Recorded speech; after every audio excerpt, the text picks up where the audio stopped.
God, at this point I wish they would just do something. Like, I don't want it to happen. But stop staring at him all the time. Hey everybody, welcome back to another Stoneface Reactions. I'm Theta, and we are back to another episode of Infinite Ryvius. I believe we're on episode 14 today. I know we had a comment, I think it was on the Patreon, that literally said, can't wait for episode 13. Last episode, by the way. And I don't know what I was expecting. I guess there's that element of, I don't want to say false hype, but hype as a spoiler. I'm not saying it's a spoiler, by the way. I know I have a habit of calling things spoilers, which may or not be spoiler. But the element of, oh, they can't wait for episode 13. Maybe 13 is an episode that'll change everything. I think that's what I had in my head. I guess technically it changes quite a lot. Vis-a-vis, say, like, Ares Blue is going for Saturn because his dad is kind of in control of Saturn at the moment, and they've broken away from the Alliance, etc. But, or I guess maybe even the concept of what the hell Fina is up to in that thing I keep calling her, like, a cult leader. Maybe. I would say there's already been more, like, Mushoku Tensei style turning point episodes than that. Either way, I just thought it entered my head. I thought I'd bring it up here. There's the fact that there are comments that I'm not reading. I am reading them. So anything you guys say, know that I tend to look at. First off, though, we have the board. And as per, I have my board changelog notes, which I'll go over. As you can see the board on screen, I have reorganized the character blocks into groups recognized by characters in the media.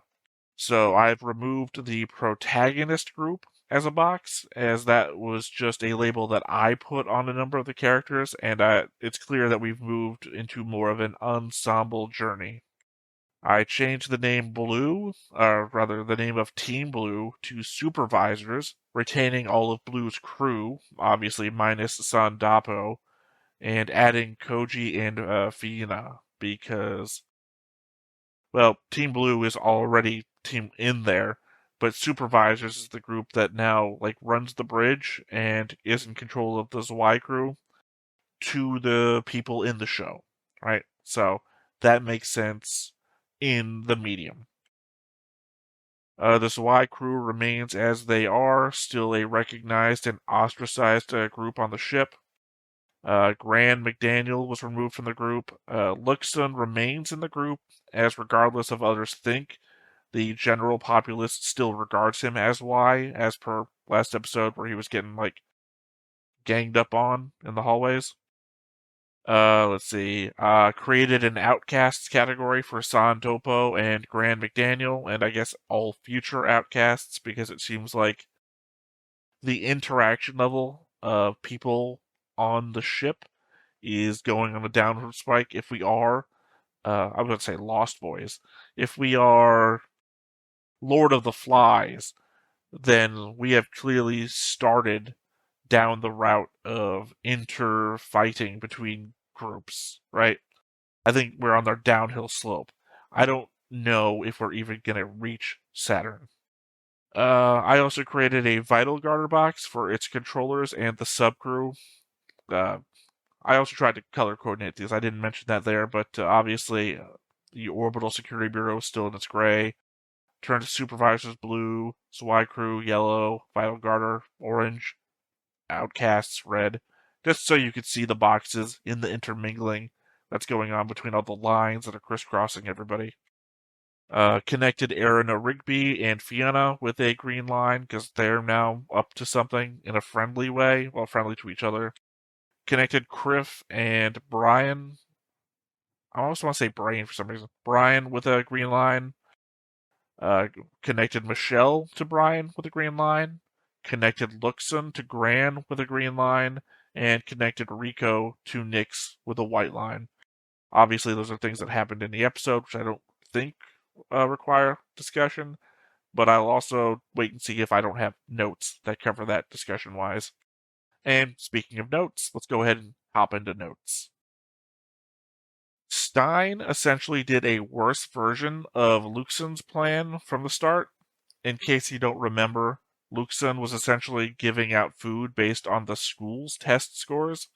The carrot would be just to reach a higher standing in the rankings and you'd be rewarded. I guess the stick being that if you were actively trying before, and it seemed like a lot of people were, as per the conversation about multiple attempts needed to pass the course, then it would be really hard to improve your position. Stein's method of rationing is more like a social caloric economy, where you earn based on the amount of work exerted in the system. Just with the obvious stick of active penalties that Luxon's system lacked. Stein's points can too easily be abused to punish without reason, as opposed to Luxon, which was a passive system. For as dumb and self-interested as Luxon appeared at first, at the very least, he wasn't malicious. Which is, again, I feel like my lean towards Luxon's an idiot, get this guy out of here. The pendulum is shifting back. That Luxon wasn't a bad guy, he was just kind of dumb. But I think you can fix dumb in Luxon's respect, versus you can't fix stupid and evil. Malicious, we'll say. Maliciousness. Schick is a real dick. Seems like he's gotten high on what little power he has. I get Luxon is a fool, but to actively watch him getting abused, and we've seen Schick in the same position without help, so he'd know what that's like. And he lets it happen in front of Pat, no less. He's one of the characters that I'm beginning to find irredeemable. Now, granted, Schick hasn't done that much yet to be irredeemable. I just feel like that's something that you don't come back from. Like, there's a lot of shit you can do. I just really didn't like it. The act of him looking at one of his former compatriots in a bad way that he himself has experienced, and in front of a kid, and then signals all the people following him just to keep going down the hallway with a smug look on his face, and even thinks about it. And I don't know. It's not good. So Saturn has gone independent from the alliance we were informed of before, the one that the OSB is a part of. So presumably the other people that we've seen talking about the Ryvius that haven't been tied to Conrad would be with them. That, or there are multiple factions beyond just the two, and we haven't really been given all sides yet. It looks like Brian has gone all in on the hedonism and abuse of power, as seen by him hanging out in Criff's room with tons of food and partying. We already know that the supervisors don't abide by the points system, so he's just grabbing up with whatever he wants without a care for the suffering of anyone else. Kind of feel the same feeling I get from Schick and his cult of personality that seems to be following him about. People that are just getting used to this authority that's been thrust upon them without there's no barrier holding them back, right? I think even Koji was talking about this new society that they're in right now not being too different from the last one, except that they're in control of it, and they don't seem to acknowledge the fact that they are in control of it. Johnson is a creep. He has been ever since he confessed his love, but the thing is, he's probably a preteen or a young adult like all the rest, figuring out what all these emotions mean and how to deal with them. He's not handling anything in a good way, but he's also not in an environment with any real guidance for him to course correct. So, while I hate what the dude is up to, the way Charlotte is choosing to use him isn't any better. This could end up blowing up in any number of ways. They've pushed the idea of a time limit on the food due to rationing, and then the fact that this is being abused by the people at the top. I can imagine this being the first relationship strained to the breaking point if lies start coming to the surface. by which I mean that he's working hard to keep Charlotte filled with points, right? But with the idea being that if people know how much food there should be and then they run out prematurely because of the abuse at the top, and Johnson is getting nothing from this relationship with Charlotte, he might blow up trying to get her stuff that she's not going to appreciate, and the strain on him just keeps going up and up. I don't know. It just seems like this is the biggest powder keg of all of them. Probably because it seems so obvious. I have to believe Luxon is going to see a redemption arc, turning his self-centered wants into actual experience and become a leader by the end of this. That or it's going to be a sacrifice arc. Just the kind of things I'm used to seeing out of a character like him. Either way, he's a character that's rising in my estimation and interest, especially as Stein drops and my concern for Julie's safety rises. Essentially, I was like, Blue and Julie, right? And then Blue kind of turned into a dick and then just less interesting. And then Stein's like, oh, you're super smart Stein. Stein and Julie. Except now Stein is going to be the cause of so much bad. And he doesn't actively care, even though he acknowledges it's coming. So Stein going down, but Julie's still up here. And now here's Luxon, a guy who was basically flat across the board, coming up with Julie. I don't know. My fear, I think I have it in a note. It's going to be my last note. Not this one, but my next one covers my thoughts about Julie too, so. Before that, I'm not sure yet what the connection is between whatever Fiona is up to with Irina and, in regards to Irina keeping an eye on Cullen and Yuki. Fiona is up to something, and I gotta think it's no good. I've been tossing around the word cult a lot during the reactions, and I think that might be what it is. She's running something, and I feel like she might be putting people into positions of influence around the ship to benefit her, but that's just my guess. I don't have evidence of that yet, other than whatever went on last episode. I pray that they are not setting up Julie to fall for Blue. I've said it every episode, and I'm going to keep saying it until the show disappoints me, because it is so clearly happening. But just like the harem in Mushoku Tensei, I'm hoping my wishes will hold it off just a little bit longer. And if you don't remember, Julie said something like, oh, he infuriates me, but I can't help myself but feeling and ... I don't want that ... to be attraction. Julie is the smartest, the most wanting for everybody to be safe. Blue is a jackass who points a gun at people and has reconditioned the series of events that have taken place to either benefit his father or just to create chaos. He's awful. And they're not a good match. And I don't know what else to say about this. This is like trying to argue someone's ship, except the person who's shipping is the writer of the show. So, I don't know. Just trying to avoid that. Either way, though, those are my thoughts leading into this episode. So let's go ahead and see what happens next. But before we get started, make sure that you hit the like button, hit that subscribe button, comment down below to feed that algorithm. On top of all that, if you want to watch more shows like this, unfiltered, uncensored, and uncut, as well as some early access stuff, you can check it out over on the Patreon. It's just $5 a month, but hey, no pressure. There's zero pressure in order to do that. It's just a little bit of extra support, and it would be greatly appreciated.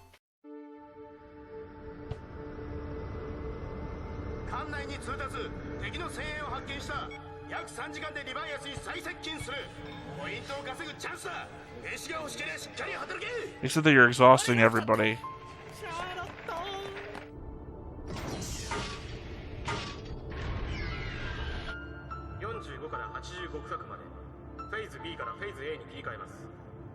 Please don't. Just please, Julie, don't.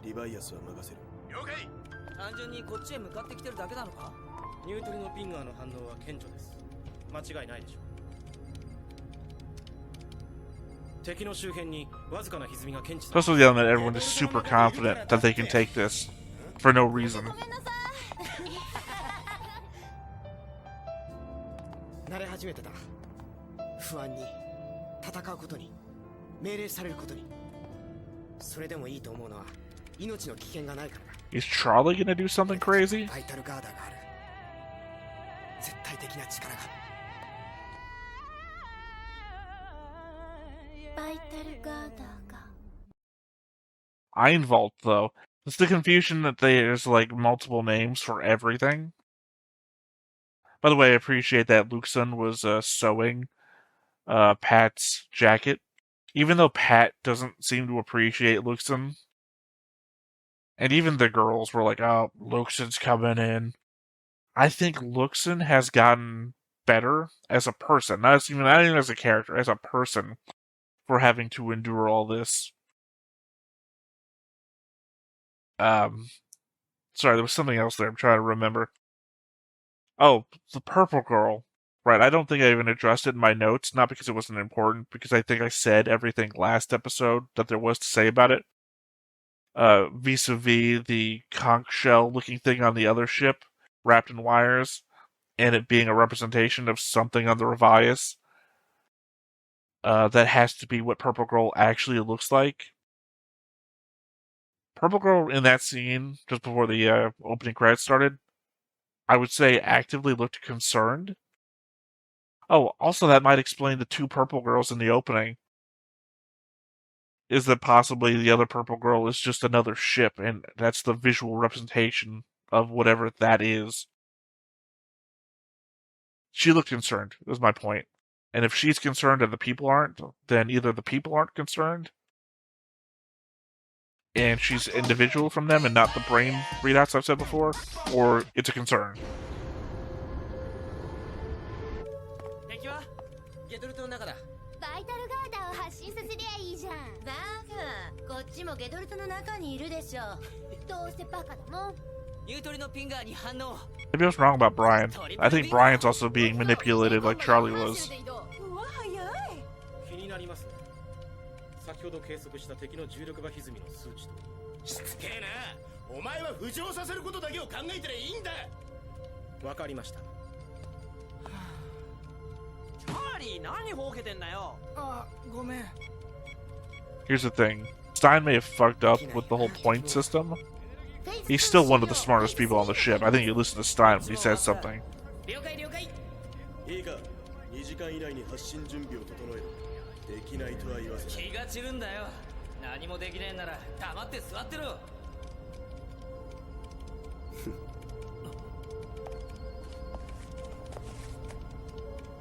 ゆうきくん、頼むからもう少し穏やかに生きてよ。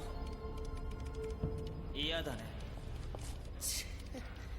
Again, I think Luxon is being elevated by the situation. Julie is being dragged down by it.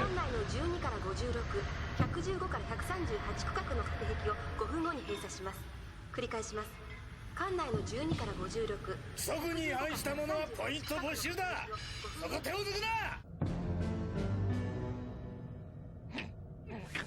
These guys calling the shots are just gonna get like overrun and beaten with rods, I feel や like. っぱりやめた方がいいんじゃ。戦闘が始まる。今がチャンスだって。腹減ってるんだろ。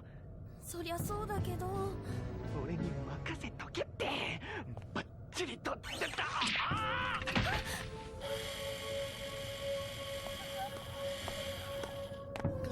何をしているんですか？ Again, revolt. I feel like revolt is the only thing left to do. あんた、私らが誘っても全然来ないよね。やめてください。作業中です。またまた嬉しいくせに。女性に対する興味は皆無です。接近まで2時間を切りました。クリフ、男あさってんじゃねえよ。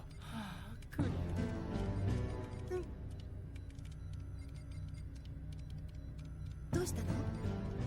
いや、So unfortunately, my mind wanders because I've encountered people like this when I was in a mental institution, which I actually have been in. So だってコウジが私の恋人になったんでしょ？いそうなっちゃってんの？全然知らなかった、マジで。覚えといてね。ああ。 Her, she's harder to read, even though I feel like she's on the same train Criff is. She's just doing it differently. 初めてが事故だなんてあんまり。何？なんでもないです。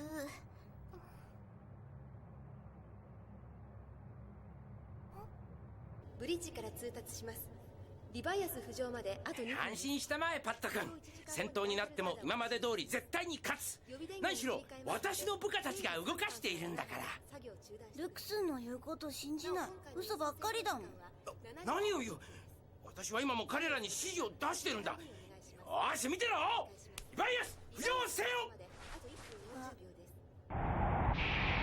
Okay, but here's the thing. Luxon might be lying, but there's like nothing negative about his lies. He says he's in control of people he's not in control of. That doesn't hurt anything. People are actively doing stuff on the ship that are hurting things. 初めて生で見た。そんでやられメカはどこだ。ピンガーは反応してるんだけど。なんだこの反応は。こんな軌道の船なんかねえぞ。警告したはずです。敵艦の重力場歪みの数値が大きすぎると。うるせえ。理屈ばっかり。 Yeah, it's like they know how to work their ship. リフト艦にデータ送っとけ。わかった。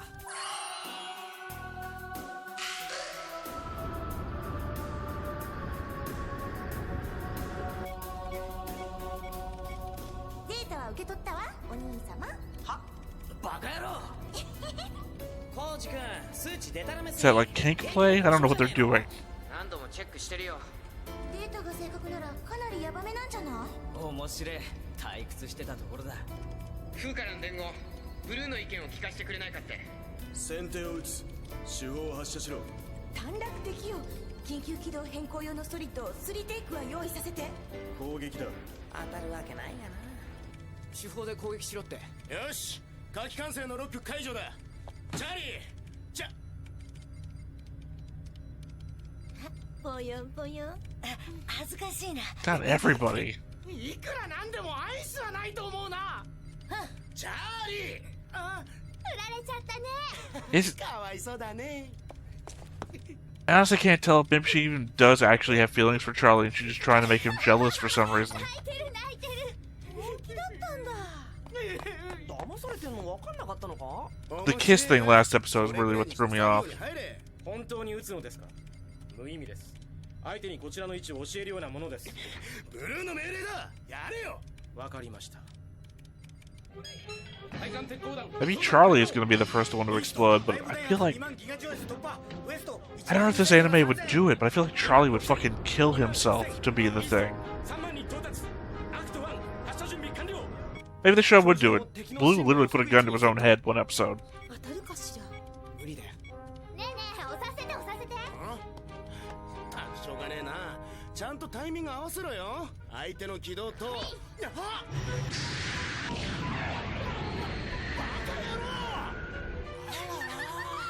敗失敗。お前な。愚かしいこと。お前はもう触るな。アクト1終了。 I mean, Stein, you can't say it's foolish when you're the one who ascended to let it happen. アクト1が着弾ポイントまで15秒。不安じゃないの？だってリバイアスの中にいるんですもの。この船は私を未来へ押し上げてくれると信じてるの。未来。あ、当たった。ゲドルトにな。ベスト電圧3万突破。 アクト2開始。 I mean, it's obviously it's a crew of a similar type of ship that knows what the fuck they're doing.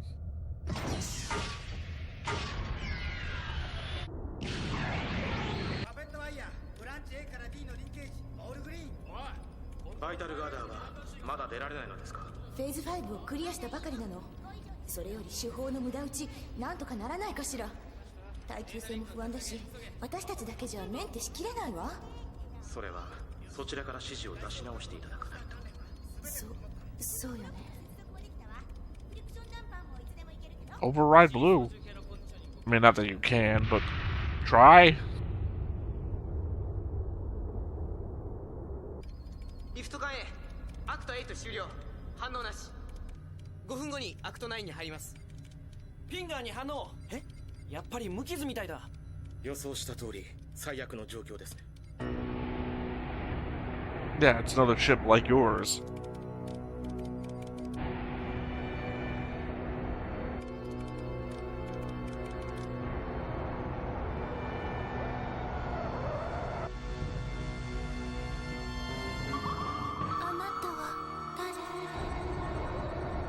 I guess implying that there's a room like that on the Ryvius that we haven't seen yet. そんな困るリバイアスリバイ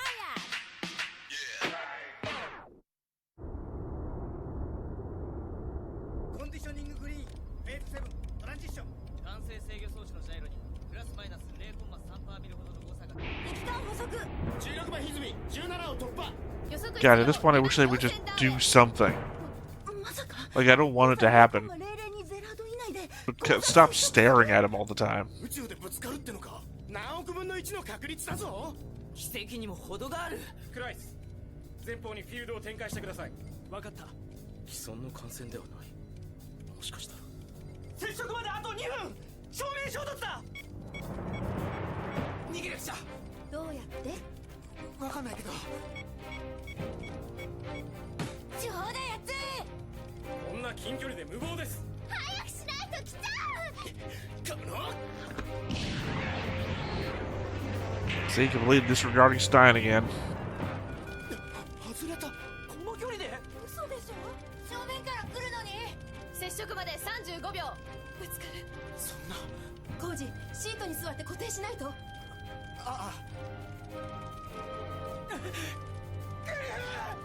25秒24、23、22、21、20コージ艦内放送18 I mean, it looked like a gravitational, like, missile or something. 敵艦が体当たりしてくるコージ今さら来るコージ何をしてるの何がしたいの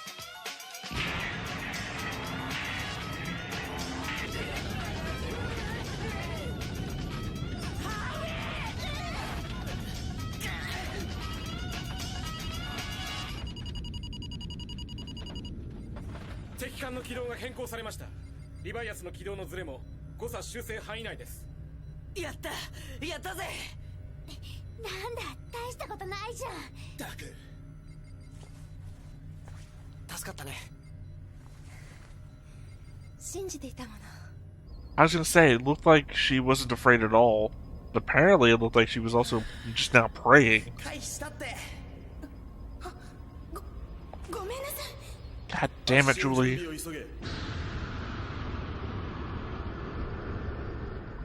艦長我が艦の必中特艦が回避されました全速逆回転開始全速逆回転開始 I guess there is life in the adult. 皆さん敵艦は軌道を変えて通り過ぎましたもう大丈夫ですコージのバカ敵艦の解析完了しました戦績は不明だまたかよ交差時の映像を出す何この格好推定全長 1.3 キロリバイアスより大きいんじゃないか何なんだよこの It's also kind of like the thing that passed them by earlier a couple episodes back. ちょっと待ってアクト9の弾道データです完全に目標への軌道に乗っていたのですが曲がったまさか重力制御間違いありませんね同じ能力ですリバイアスと同じならもしかしてバイタルガーダーもあるってことか敵艦が敵艦がこっちに向かってくるなんですって早すぎるじゃない16フィールドを後方に集中展開します急げやっています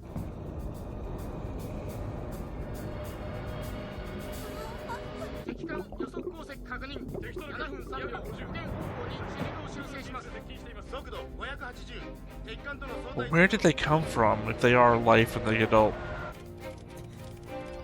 Because that stuff didn't exist until the sun did whatever its weird thing is. Maybe something inhabited the sun. 行くどうすればいいんだ教えてくれファイナーリバイアスなら大丈夫よ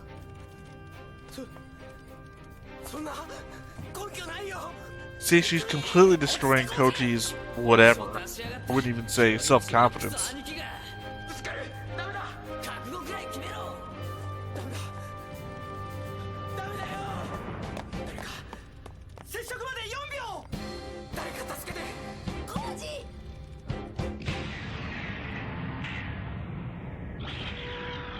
I feel like that's Fina's influence. I can't tell though.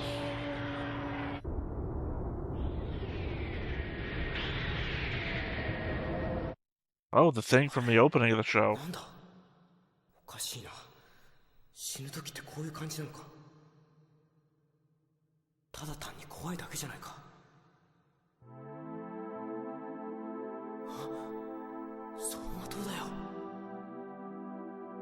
なんだよもう。A bit of a recap, in case you didn't remember Aoi's and Koji's relationship. コージっておかしいよね。かっこつけたがりのくせにズボラだし、真面目なのに勉強そこそこだし、格闘技好きなのに喧嘩弱いし。うるせえな。そうやってすぐすねるのコージ。悪かったよ。ごめんなさいね。会話を一方的にやめないで。言いたいことがあったらちゃんと言って。そうじゃなきゃわかんないよ。繋がんないよ。そうでしょ。お願いコージ。俺はさ、俺は敵艦に捕捉されないようにフィールドの出力を限界まで下げます。勝手にやるな。では指示を。 Why Koji though? 一応でも戦闘はまだ続いているわ。エマージェンシーリフトオフを開始する。ゲドルトの中だ。リフト艦にもフィールド反応忘れるなよ。ソリッドオールアップ楽勝。さすがカレンさん。ユキ頼んだぞ。バイタルガーダー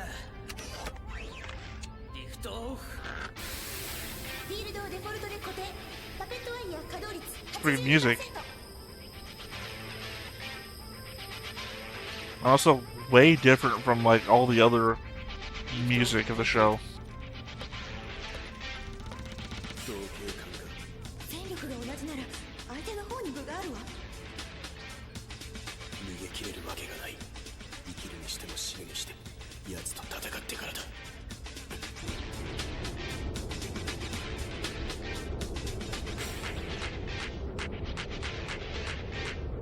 フィンガーに反応。ダブルからトリプルへ。目標バイタルガーダーを起動させた模様。黒のリヴァイアス、お前の能力を見せてもらう。その上で砕く。 What does that mean? I mean, they're adding the word black to it. The Black Ryvius. 青のインプルスの回転召喚で。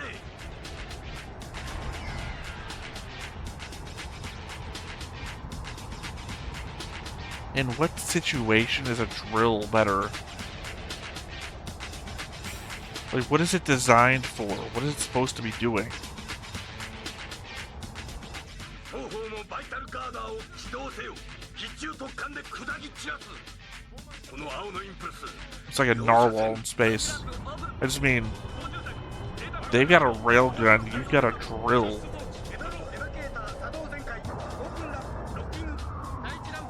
What the fuck?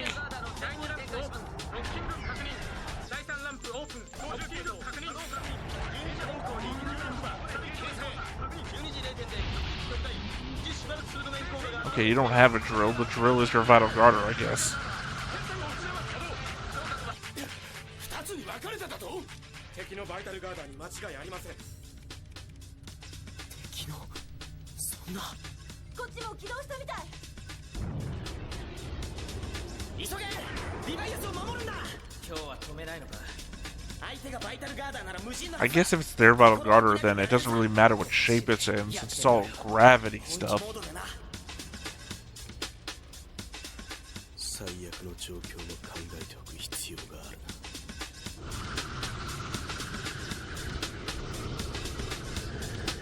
Who's he gonna shoot?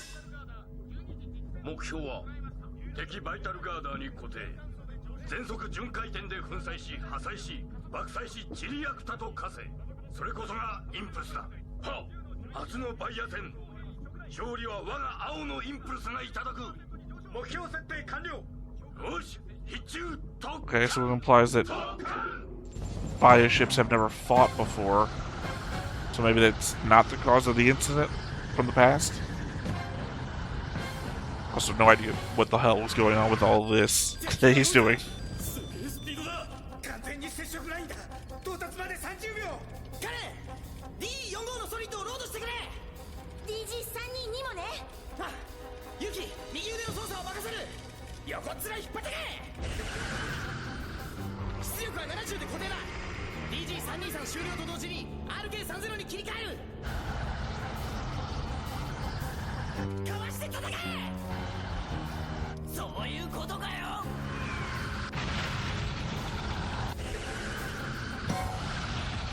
Yeah, the problem though is the lift ship is somewhere behind it, and probably in your trek.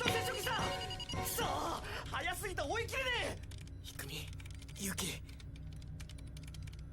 私ね、工事の上ごと聞いたの。上ごと。ええ、青いって。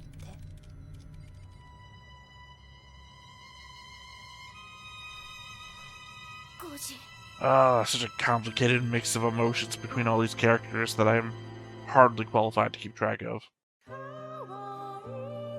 I always have a habit of talking right before the credits start. It feels like they're in the same situation they were at back on Mars. Which is to say, the Vital Guarder was trapped by being attached to a high-speed moving object. Except there was something to run into. Whereas this one seems like they're in the middle of space. So I have no real idea what would stop them at this point, other than, I guess, 2 different gravity control systems forcibly interacting with one another.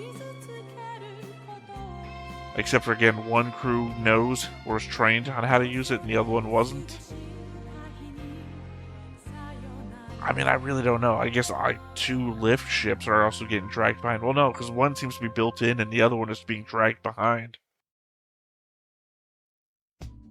反撃されるバイタルガード。敵の空中河川艦の秘密。心の支えを失った俺たちは状況に流されるまま利己的で身勝手な存在に変わった。誰かの嘲笑う声が聞こえる。それが本質だと。それがお前の本質なんだと。 I fucking called it. I didn't call it. I said better not be. I don't remember what I said. I said that he was going to point the gun at Julie, and now on the next time on, he's going to point the gun at Julie. Okay. Bad news. He's pointing the gun at Julie.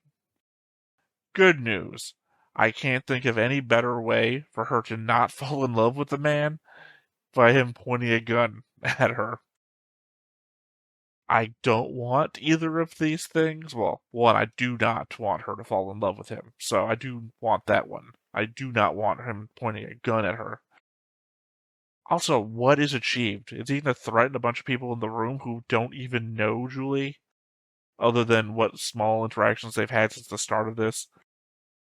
He doesn't gain anything here. I guess other than maybe hurting us, the audience, who likes Julie.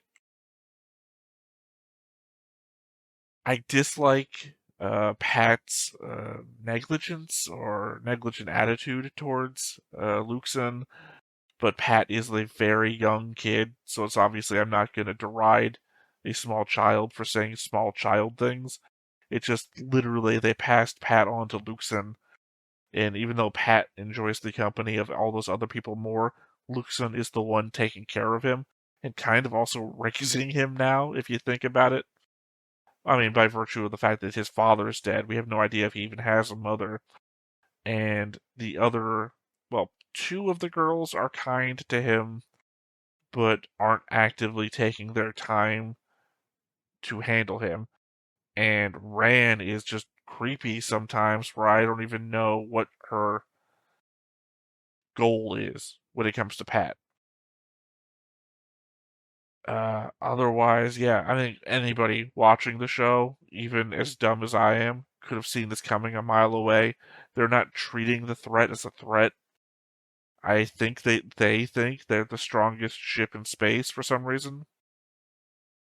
And like I said at the very beginning of the episode, it feels like they think that they can handle anything for no good reason, to the point that they can just fuck around with the systems.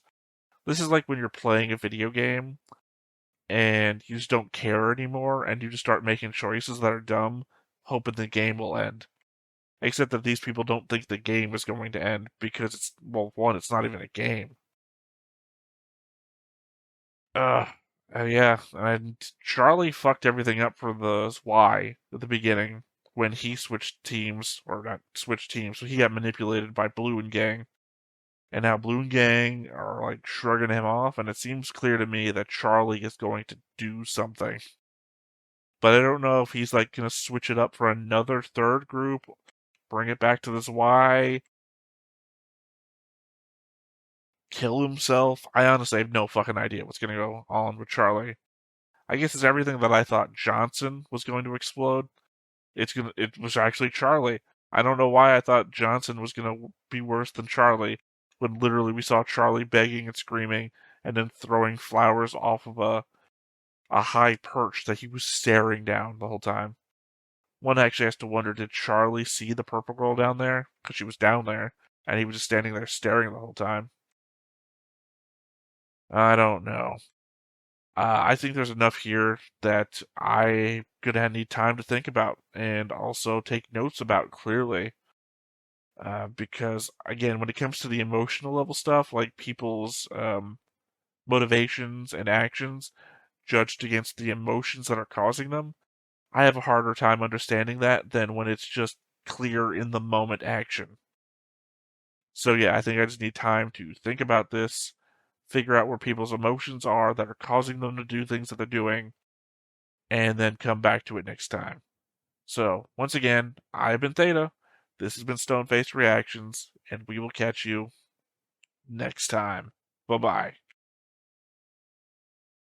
Hey everybody, thanks for watching another Stone-Faced Reactions. If you have an idea of another video we could go ahead and watch, go ahead and put it in the comments down below and we'll add it to the wheel. Be sure to like, comment, and subscribe, and let us know what you thought about this video, what parts you liked. And until then, we'll see you next time. Is this too goofy?